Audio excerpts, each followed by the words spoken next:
Bonjour à tous. Vous m'avez vu arriver, je suis arrivé vraiment juste à temps. Je m'en excuse, du coup j'ai loupé un petit peu le début. Donc je m'appelle Nicolas Tronchon, je suis le patron d'une boîte qui s'appelle Transway. Alors en deux mots qui on est une entreprise spécialisée dans l'écomobilité. On est éditeur de solutions 2.0, alors on pourrait dire 3.0, 4.0, c'est comme Jean-Marie Messier il y a quelques années. Et on est promoteur de l'utilisation des transports alternatifs à la voiture. En gros, tout ce qui s'oppose à la voiture en solo, ça nous intéresse. Alors, je vais présenter par GoTo parce que c'est une de nos applications, en tout cas c'est ce qu'on édite, et j'ai trouvé que c'était un bon exemple pour illustrer ce qu'on fait. Alors s'il y a une chose à retenir, c'est ça. Dans notre job, c'est accompagner la promotion et la fidélisation des utilisateurs de transports alternatifs. En gros, on les fidélise par un programme de feeds. Et on a une application qui s'appelle GoTo, qui est déclinée en une version pour professionnels, donc entreprise, qui s'appelle GoTo Pro et GoTo City. Si vous voulez faire un petit raccourci et si vous connaissez le sujet, GoTo Pro, c'est l'animation des PDE en entreprise et GoTo City, c'est l'animation des PDU sur un territoire. Voilà. Plan de déplacement d'entreprise, plan de déplacement urbain. Alors comment ça marche? C'est finalement assez simple. Vous prenez l'avion, vous avez des miles. J'ai très chaud, excusez-moi, on a des spotlights dans la salle. Quand vous faites du train, vous avez des smiles. Et finalement, quand vous faites tout le reste, notamment des transports doux, vous n'avez rien. Nous, on a inventé les Soleios. Et à chaque fois que vous déclarez vos voyages et que vous les partagez avec vos amis, on vous offre des Soleios. Voilà. Alors vous allez me dire qu'est-ce que je gagne. On y viendra après dans la présentation. Le principe, c'est assez simple. C'est je bouge, je déclare, je gagne.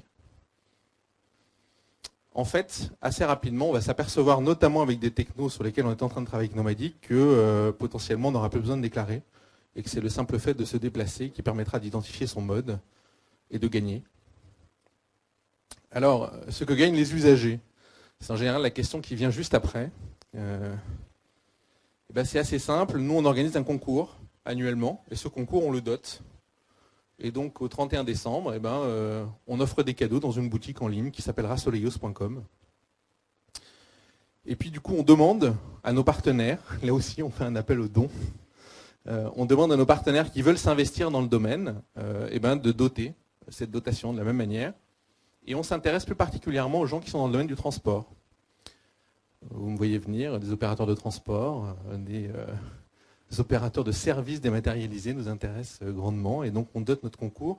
Un élément en particulier, en fait, on ne prend pas de marge sur cette dotation, c'est tout à fait naturel. Par contre, on contraint ou on encourage vivement les gens qui dotent le concours de déployer eux-mêmes dans leur entreprise GoTo Pro. Voilà, c'est comme ça qu'on fait le petit retour sur investissement. Le deuxième élément, c'est que quand vous êtes utilisateur et que vous le faites dans le cadre de votre entreprise, et donc vous partagez vos trajets avec vos collègues, au sens déclaratif du terme, on livre des données au chef d'entreprise, des données de déplacement, domicile-travail, qui lui permet d'organiser son plan de déplacement d'entreprise. Et on lui dit d'organiser un concours grâce à ces données. Et en l'occurrence, quand vous venez dans votre entreprise en tram, en bus, en vélo, vous gagnez plein de Soleios. Et à la fin du mois, c'est à vous qu'on donne des cadeaux et c'est à vous qu'on donne des chèques cadeaux, mais là, c'est le chef d'entreprise qui l'administre. C'est un élément assez important parce que les chèques cadeaux, pour les administrer en entreprise, il y a des règles. Et l'une des règles, c'est d'administrer un concours, ou en tout cas quelque chose d'éthique qui permet d'évaluer de la même manière tous les collaborateurs. Voilà. Et donc on donne cet outil au chef d'entreprise pour le faire. Et finalement, ce que je viens de vous raconter, on fait la même chose sur un territoire donné, et donc pour une collectivité. De manière assez pragmatique, et là je suis assez cinglant en général quand je parle de ça, on met beaucoup d'argent pour les routes, pour les tunnels, pour les ponts. On en met beaucoup moins pour les pistes cyclables, pour les abris vélos, pour tout un tas d'équipements structurants des déplacements alternatifs. Et on dit simplement que les gens qui utilisent leurs pieds, leur vélo et leurs propres moyens alternatifs, donc au voiturage, pour libérer la voirie, c'est intéressant de les récompenser. Voilà. Et comme en plus c'est de l'argent public, ça tombe bien, c'est une bonne rétribution. Et ce qui est très intéressant, c'est que du coup on peut le mesurer. Et cette mesure, donc elle trace des déplacements, bien évidemment, qui sont bien évidemment anonymisés. Et ces éléments, ils sont assez intéressants puisqu'ils concernent un mode de déplacement sur un territoire donné, à un horaire donné. Et donc ça, c'est extrêmement riche comme information pour une collectivité. Et donc c'est ce qu'on vend à la collectivité. C'est là où est notre business model. Alors, comment ça se passe dans la pratique? On a une communauté d'usage, qui est une communauté, nous, de déplacement. On s'est volontairement, en fait, opposé au mode de déplacement dans un premier temps, en considérant que ce qui était intéressant, c'était le trajet que je fais. Ce n'est pas le mode que j'utilise. Le mode, c'est une conséquence. En tout cas, c'est une solution qu'on met à un mode de déplacement, mais qu'on met à un trajet. Mais le premier élément qui nous intéresse, c'est ce fameux trajet. Finalement, est-ce que je fais tous les matins Melun-Paris? Et si je fais tous les matins Melun-Paris, j'ai un certain nombre d'offres qui s'offrent à moi, j'ai un bouquet de services, mais c'est après qu'on prend cette décision. Donc nous, on part de ce postulat et on adresse les gens en leur disant « dis-moi ce que tu fais ». Et quand je saurai ce que tu fais, je pourrai te faire une proposition. Voilà. Et le constat, finalement, il est assez simple, parce que, alors là, vous avez l'espèce de panel des déplacements en France, et si vous y mettez des chiffres, c'est assez éloquent. Alors, vous m'excusez, c'est pas très détaillé département par département, c'est juste des statistiques, on va dire, moyennes. Sachez simplement que la grande majorité des déplacements, c'est plutôt là complètement à gauche que ça se fait sur le véhicule gris. Et ce qui nous intéresse, c'est finalement de travailler sur ces communautés d'usage. Alors là, celle qu'on a matérialisée ici, c'est assez facile à concaténer. En gros, les gens qui font de la marche à pied et du vélo, on arrive facilement à leur parler ensemble. Ils sont assez facilement, on va dire, emmenables dans des modes de transport type transport public. C'est les mêmes types de population. En tout cas, c'est ce qu'on a constaté dans nos expérimentations. On peut même leur parler de télétravail à ces gens-là. Ils sont assez, on va dire, réceptifs. Typiquement, quand il pleut et que je viens en vélo, je suis très content de rester chez moi. C'est une petite anecdote. Par contre, c'est beaucoup plus compliqué de parler de covoiturage et de voiture, puisque là, on est dans un mode, notamment sur la voiture, qui est plus individualiste. Et donc, pour parler à quelqu'un qui est dans une logique individualiste, c'est plus compliqué. Et c'est pourtant là où est pour nous la mass market, puisque c'est là où est la majorité des gens.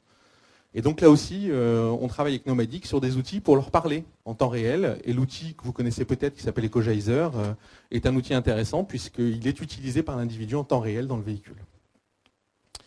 Donc on va travailler évidemment sur l'éco-conduite autour de ces outils. Là, on n'est pas du tout opérateur d'éco-conduite. Par contre, on a des partenaires et puis on travaille avec tous les opérateurs de solutions d'éco-conduite. On va simplement nous coucher sur ces solutions des programmes de fidélité. En gros, si vous connaissez le produit que promeut Nomadic, il fait un bilan temps réel d'une émission de CO2. Et ben nous, on fait un bilan temps réel d'une émission de Soleios. Voilà, c'est tout simple. Et en fait, quand on passe en dessous d'un certain seuil, on émet des bons points qualifiants. Ce qu'il faut retenir, c'est que ce déplacement, il est effectué toujours sur un trajet. Et donc, c'est là où on récupère l'information de communauté qui nous intéresse. Évidemment, on délivre des Soleios. Alors, je pourrais vous parler pendant des heures de Transway. Retenez juste que ce qui est important, c'est que, en tout cas, nous, pour exister, ce qu'il nous faut, c'est des partenariats.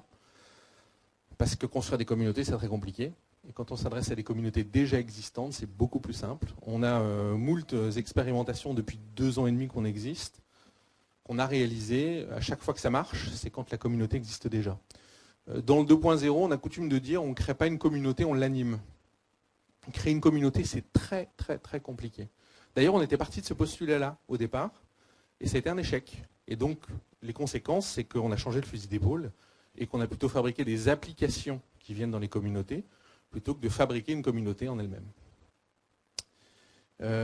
L'élément déterminant et important autour de cela, c'est de pouvoir partager les données. Évidemment, je ne pouvais pas louper de parler de l'open data et de dire que nos solutions sont open data, bien évidemment. Et puis, on a moult projets en cours de développement dans la minute 20 qui me reste à expliquer, mais je ne rentrerai pas dans le détail. On en a un certain nombre qui sont notamment en partenariat avec Nomadic, dont un très récent qui vient d'être validé, qui concerne la mise en œuvre de notre système sur le territoire des Mureaux en Ile-de-France, et qui est un projet sur 3 ans, donc qui est très structurant, puisque c'est un projet d'1,5 million, donc il est assez important pour nous. Voilà. On a fait un certain nombre de travaux, dont des travaux sur le prédit qui seront bientôt publiés dans le cadre d'une expérimentation Nantes-Cholet. Donc c'est sur la communauté des gens qui se déplacent entre Nantes et Cholet.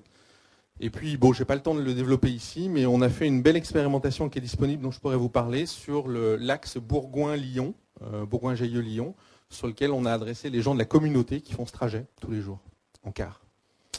Voilà. je suis à votre on est basé à Paris et à Nantes, donc ce matin je venais de Nantes, c'était un petit peu plus compliqué pour venir à l'heure. Voilà. Merci de votre écoute. Merci beaucoup Nicolas.